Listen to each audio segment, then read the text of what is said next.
Welcome back once again. As we earlier said, more initiatives every day by His Excellency President Abdel Fattah al-Sisi to support Egyptians inside Egypt and outside Egypt.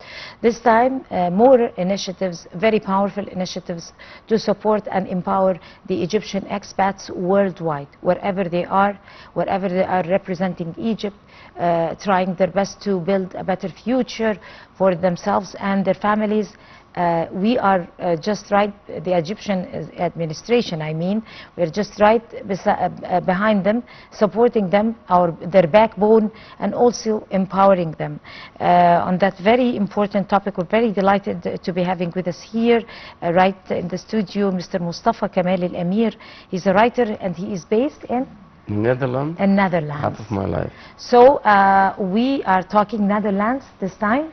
Egyptian expats in Netherlands, and we have an example of one of the best experiences. Usually lots of Egyptians are living in the Netherlands. Yeah. So talk to us about life in the Netherlands, and you as Egyptians, exactly your idea or your targets when you travel or when you immigrated, let me put it that way. You had in your mind to study there, or certain business to be done or taken. Talk to us about it. Yeah, to begin with, thanks for having me, and greeting for all the viewers. Yeah, Netherlands is like a miracle, like a Japanese miracle. It's a small land, but it's big wow or big impact for world economy. It's just a small country. I mean, if you compare Netherlands with Egypt. Netherlands is just a delta area in Egypt, so it's just the triangle. This is delta. This is a very Holland. small province. So I mean they are challenging the sea, the weather, the land without resources or in oil or gas, and in the same time they have the biggest oil company in the world. I mean, how they made that? Because they are smart, they are legal for hard worker, and also they are very good, well planned and good, you know, organized. So they already achieving too much from a little tools and a little resources that they have. Right. So talking about living in Netherlands or in any outside Western country, we just came out of the some of the elections by, of course, the Senate elections, and of course you as Egyptians, you gave your voices and you experienced your democratic rights to vote and cast your ballots and everything. So how exactly is the relation between you as Egyptians and Egypt in terms of political rights to vote and follow up with what's happening? I mean, elections for the parliament, or the Senate elections like those ones earlier. I mean, the initiatives that are being taken by the Egyptian administration for certain, certain topics or certain things to be taken, projects or something. Explain to us. As an Egyptian abroad, we are committed and well connected to our roots in Egypt. Even if we have a second citizenship, we are 100% Egyptian. And we serving our country in many different way. Yeah, I just want to add something for the Netherlands, and I will get back to this point. That Netherlands is very famous or good at engineering, hydraulic engineering or marine engineering, also in tourism, also in agriculture, in production and manufacturing, the fishing. I mean, in all fields they are like a full mark. So I just put this aside and get back to you. I mean, yeah, it's open society there. I mean,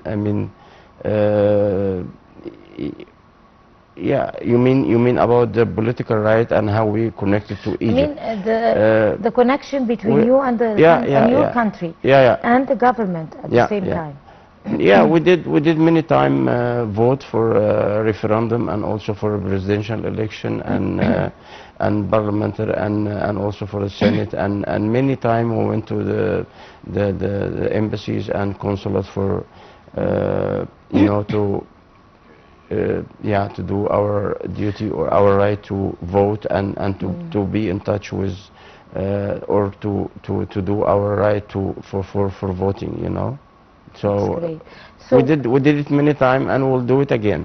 I mean, even if President Sisi come to Europe, we travel 100 miles to welcome him. to greet him. Even to America, even to London, Paris, Berlin, wherever he go, you find a really brave Egyptian supporting him and standing behind his back. Of course, he's our president. Yeah, yeah. So there were notable governmental initiatives that were taken and effected by the government earlier to be able to support the Egyptians or the Egyptian expats inside some European countries, of course, including Netherlands, Yeah.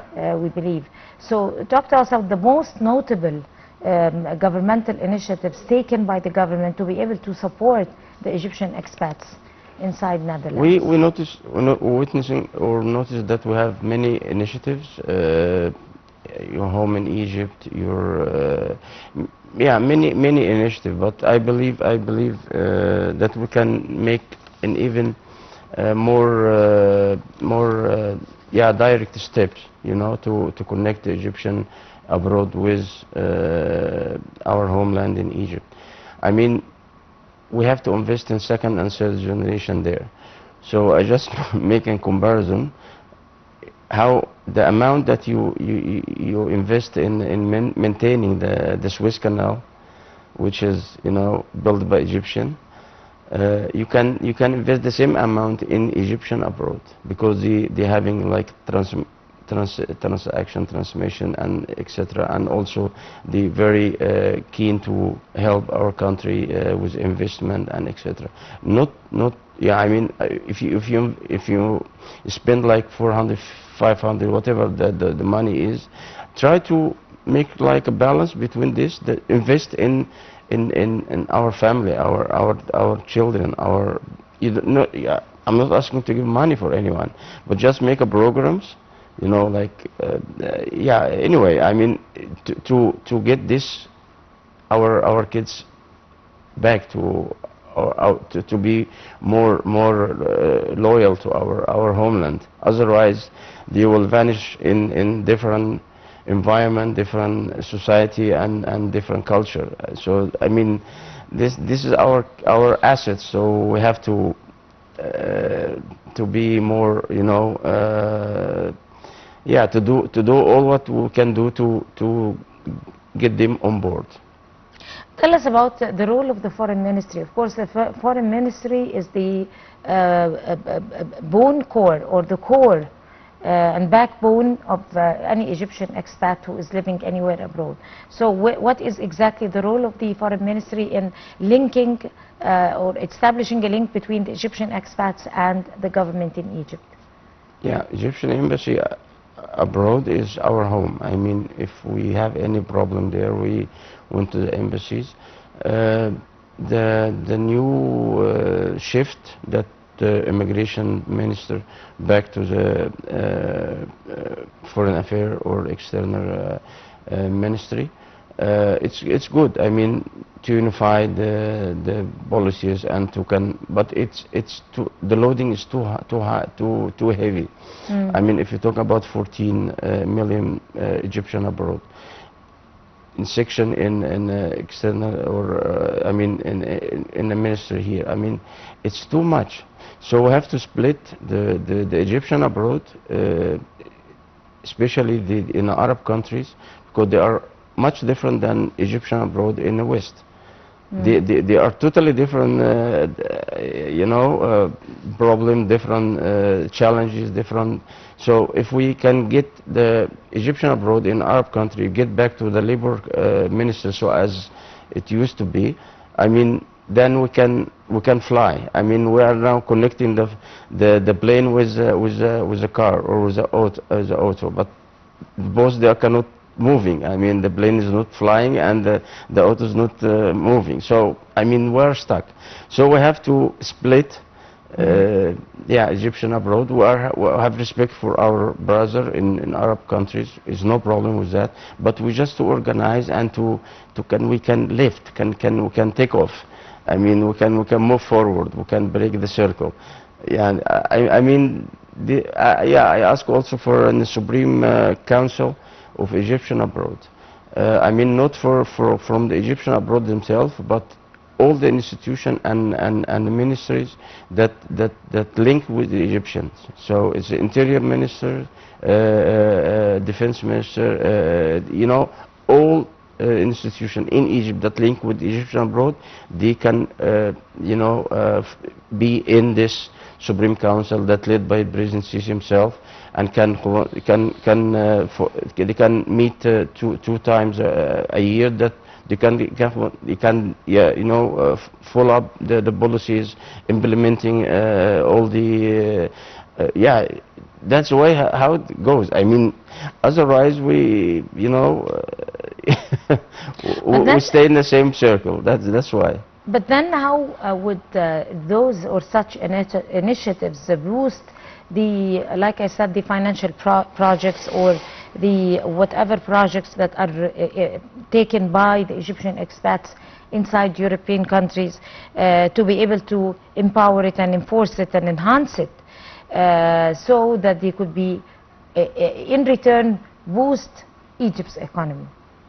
Exactly. It's stick to tango. I mean, Egyptian abroad is a good asset for Egypt. And Egypt for us is our home. I mean it's you know, both sides. I mean, we have to. I mean, how do you assess the government's role in boosting those projects or the efforts taken or the works done by the Egyptian expats inside European countries to be able to effect more benefit or be beneficious for the Egyptian economy? Yeah, I get what you mean, but okay, there's some initiative and some you know, but we need more a broader vision. I attend the Egyptian abroad conference. I mean, yeah, 2 weeks ago, it was attended by the Prime Minister and also many number of ministers in the Egyptian government. It's great. For 2 days, we listen to them, and we see the achievement in Egypt, and also by our eyes. Wherever you go, you have project everywhere. Even here next by, you have Maspero Triangle. That it's everywhere. I mean, project is everywhere in Egypt. So we see this by our own eyes. It's a reality. It's not an illusion. It's a reality. Okay. So, but in the same time, I mean, we have to be more, I mean, yeah, more not theoretic. I mean, we have to get in executive or in real steps to implement what we're talking about. I mean, if we just give a good word and it end up with, you know, so I mean, I believe in steps, one by one. So we can just building more ground for everyone. I mean, you have very good example for Egyptian abroad. There are millions of them, and the best of them ever is Mohammed Salah.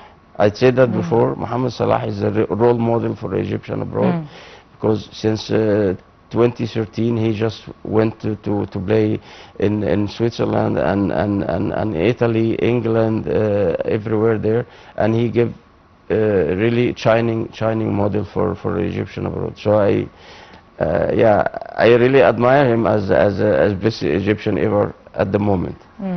Yeah. Every Egyptian expat is an ambassador to his own country, in his own place, and in his own right.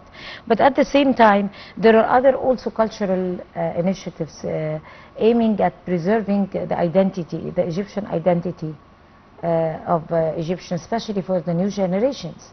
Those cultural initiatives are aiming at preserving the identity of Egypt and Egyptian language, Egyptian culture, amidst the new generation, because without those initiatives, things are going to be a little bit more difficult for them to be able to, for the families I mean, to be able to teach them or talk to them about the culture. Probably the families are very busy going to work. So talk to us about those cultural initiatives and how beneficial they are to, or it is, those initiatives for the new generation. Yeah, exactly. I mean, that's why I just want to our kids in second and third generation to be good attached with our roots in Egypt. That's why I said that yeah, the foreign minister can make a program to link them, and there is already some initiative and program, but maybe we can have more you know, more focus on that field or on that issue to get better outcome. You know, now internet, digital, yeah, everywhere. I mean, it's hard to you know, you have it's a tools. You can use it in a good way and you can use it in a bad way, but you know, we have to do it. It's a must. It's not an option. I mean, our kids, we have to you know, keep them you know, linked with our roots and with our homeland. It's no other option. Otherwise, you just you know, they are going to vanish. That's why what you talk about the initiatives and many initiatives from the foreign minister, and also before that was an immigration minister. It's fine. It's perfect. But I mean, we have to be more real. I mean, yeah, it's happening. It's happening. But I dream to have a broader programs and broader project that everybody get on board. Hopefully, inshallah. And finally, Mr. Mustafa Kamal, or Kamal Amir, you are a writer and you are an Egyptian expat living in the Netherlands and a good ambassador to Egypt. Thank you so much for coming. Thanks for having me, and it was a real pleasure having you, sir. Long life Egypt. Tahia Masr. Shukran. Thank you so much. And I guess by this we come to the end of this edition of the Breakfast Show. Many thanks to all of you. Till we see you again tomorrow morning. That's a goodbye.